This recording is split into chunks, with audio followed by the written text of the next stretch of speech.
Thank you. Now it is my pleasure to announce our speaker for today, Reverend Marti Keller. She is a self-described as being in her elderdom and still being active in working for equity and justice through Unitarian Universalist congregations. Last year, she was honored at the UUAA General Assembly for 25 years of ministry. She is formerly the affiliated minister with the Unitarian Universalist Women's Federation, and prior to her ministry, she was the director of community and government relations for Planned Parenthood, executive director of 2 advocacy organizations for women and children, and public policy coordinator for the Georgia Rural Urban Summit. In 2020, she received the UUWF Ministry to Women Award. And we all know her and love her, Reverend Marti Keller.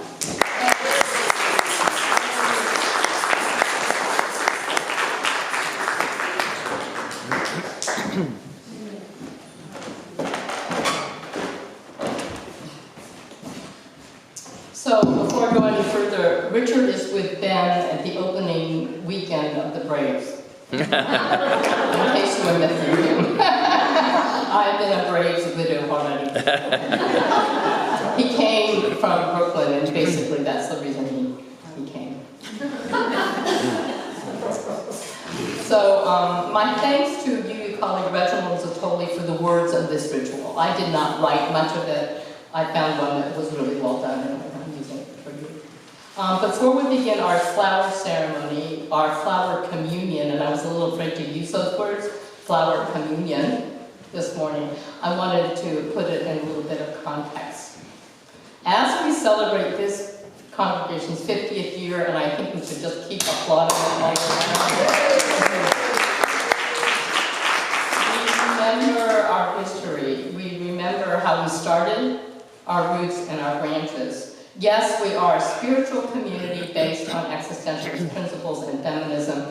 We say that and we hear that every week, and we're proud of that. When I tell people that's who we are, they're just like blown away. How cool that we are that, because we can go deep and we can understand what that means. But we are also, and not but, see I went straight to but, we are also an independent member of the Unitarian Universalist Association of Congregations. And how do I know that? It's at the top of our website. I will gently remind us that all UU societies are independent. They all are independent. They're separate 501c3s or otherwise. There's not like a franchise. Every single Unitarian Universalist congregation is independent, self-governed, with their own bylaws, and the absolute right to follow the purposes and principles and the core values of this religiously liberal faith tradition as we collectively and as we individually so choose. 50 years ago, at the time of our founding, Unitarian Universalism, the Unitarians and the Universalists merged in 1962, had long since moved beyond being exclusively a Christian denomination. Long since. And had looked to many other sources of wisdom and ritual, including the religious humanism that my adamantly atheistic father sought and found in a small fellowship in Bethesda, Maryland in 1954. Go, Dad. Beyond what had been a radical Protestantism, which had taken on the huge issues of sin and salvation, whether Jesus was supernatural or human, and the premise of the traditional Holy Communion, drinking wine, eating bread, to symbolize in some belief systems, literally consuming the body of Christ, who had died for all of our sins, for all times, and adamantly rejected this. UU congregations, therefore, do not, in general, celebrate a traditional Holy Communion. Some of them do occasionally for people that miss it, and, wanting to be kind of ecumenical, but as a general rule, we do not celebrate Holy Communions because we don't believe in blood atonement. There are actually things that we do not believe in. Let that sink in. If you want to challenge me later, but do celebrate other types of communion. So I want you to say the word communion, communion, communion, communion. Communion. Okay. The common ones being the bread communion, the bread service that we did a few months back. There's an in-gathering water mingling or water communion done by many congregations at the beginning of the program year. And for many, many years, Unitarian Universalist was mostly in the East Coast. And they shut down their congregations on Memorial Day weekend and didn't open back up until Labor Day to save energy costs. So in-gathering was literally bad. People had been away for a few months. And the flower ceremony that we're going to do today. Rituals of sharing, all three of them, rituals of sharing that are explained to our children in their religious exploration classes. And don't you love it? We don't call it Sunday school. We call it religious exploration as being crucial to making a better world. So there's the notion of sharing the ingredients for a bowl of hot soup.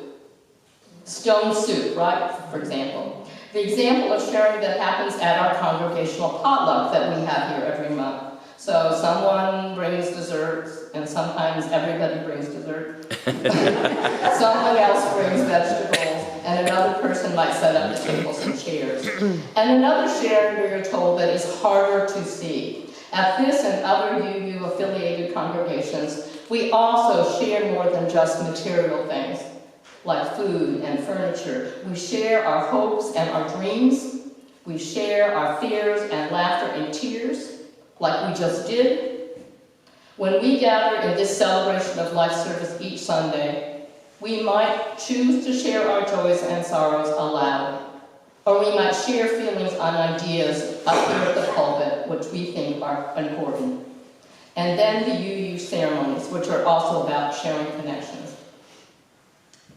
The flower communion service, which was created by Norbert Chapek, who was born in 1870 and died in 1942, who founded the Unitarian Church in Czechoslovakia.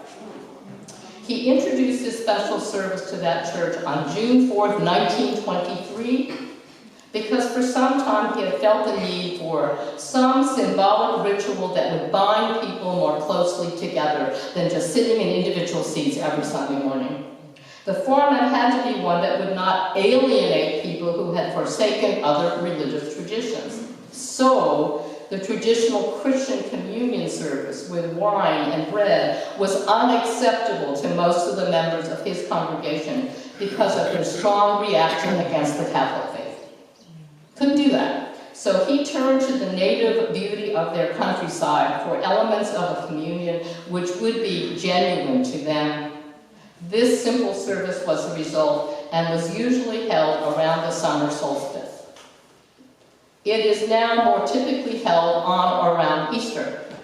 As a matter of fact, when I was growing up, I thought that's what Easter services were. I mean, how many of you got like a new little dress, a new little lace socks, and a new little hat, and we went and heard something about something. But Unitarian Universalism, the flower communion has been one of the ways that we celebrate Easter, which is typical. So I call it kind of the pagan-y Chapek thing. The flower communion was brought to the United States in 1940 and introduced to the members of our Cambridge, Massachusetts church by Dr. Chapek's wife, Maya. This Czech-born Maya had met Norbert Chapek in New York City when he was studying for his PhD, and it was at her urging that Norbert left the Baptist ministry and turned to Unitarianism. The Chapeks returned to Czechoslovakia in 1921 and established what became a dynamic liberal church in Prague. Now, Maya Chapek was actually ordained in 1926. Amazing for a female, and even in our tradition, 1926. It was during her tour of the United States that Maya introduced the flower communion. Unfortunately, Maya was unable to return to Prague due to the outbreak of World War II.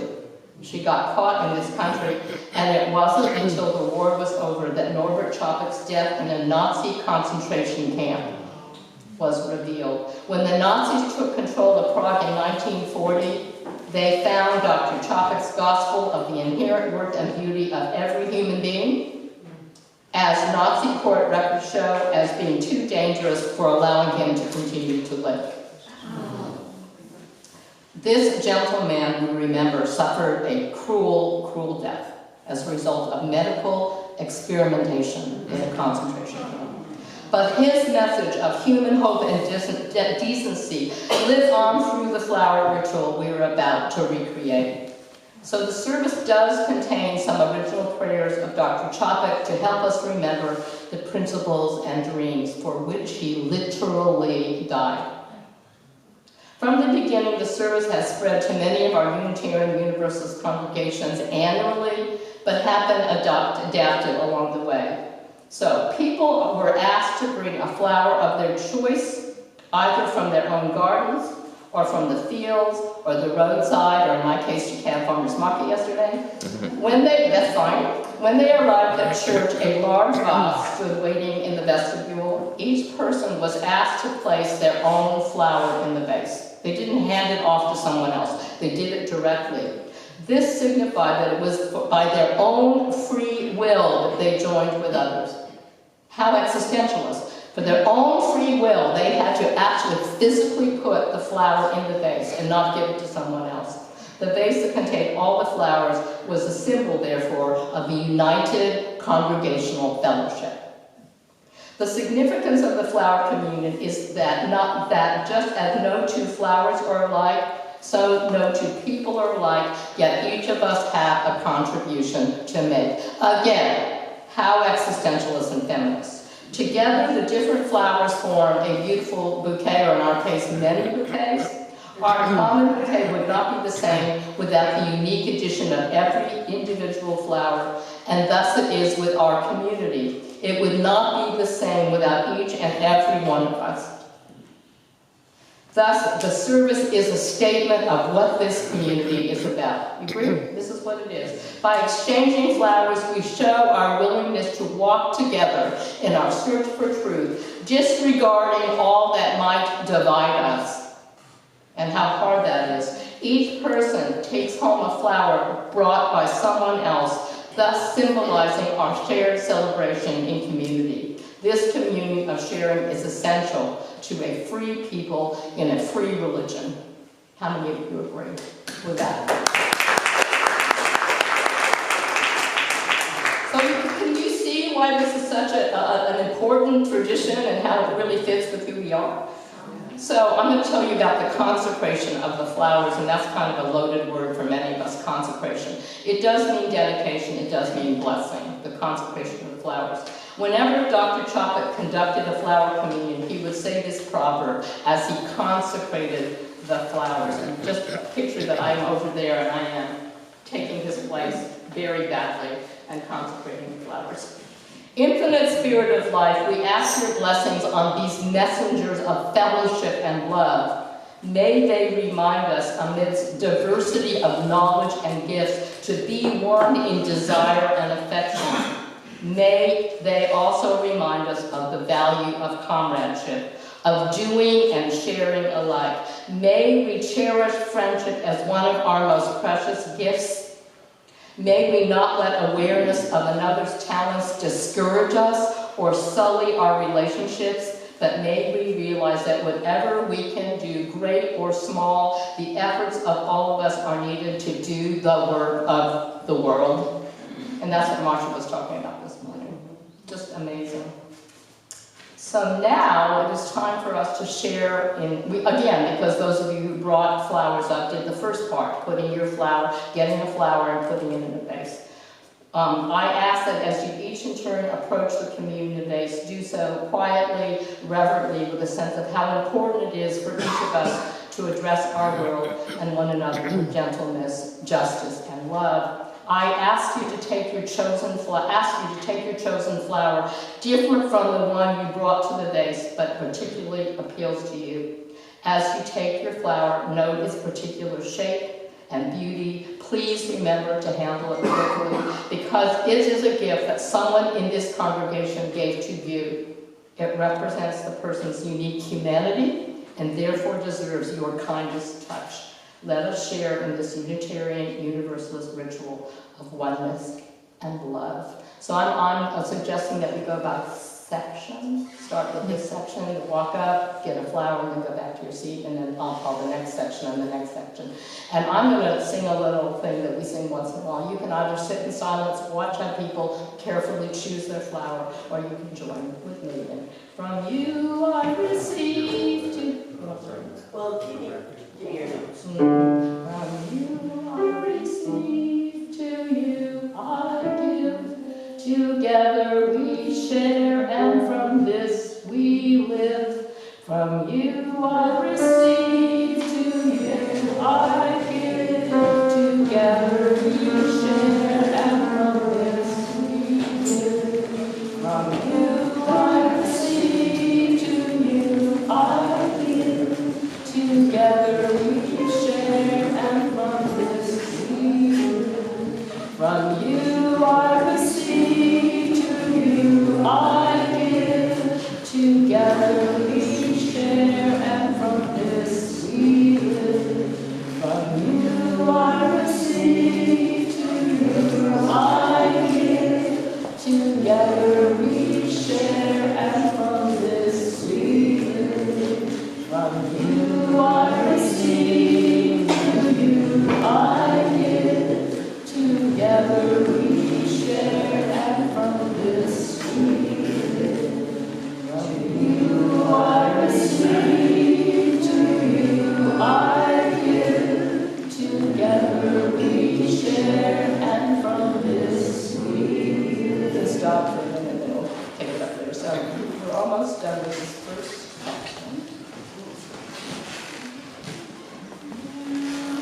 incredibly moving, yeah. Yeah. I'm going to read the closing words from this ritual. We have other closing words, but just before he was put to death in Dachau, Dr. Chapek wrote these words, reflecting on his own life and the state of his spirit. He wrote, "It is worthwhile to live and fight courageous for sacred ideals. Oh, blow you evil winds into my body's fire. My soul you will never unravel. Even though disappointed 1,000 times or fallen in the flight and everything would worthless seem, I have lived amidst eternity. Be grateful, my soul, my life was worth living. He who was pressed from all sides but remained victorious in spirit is welcomed into the choir of heroes. He who overcomes the fetters, giving wings to the mind, is entering into the golden age of the victorious." May it be so this day. All right, yeah.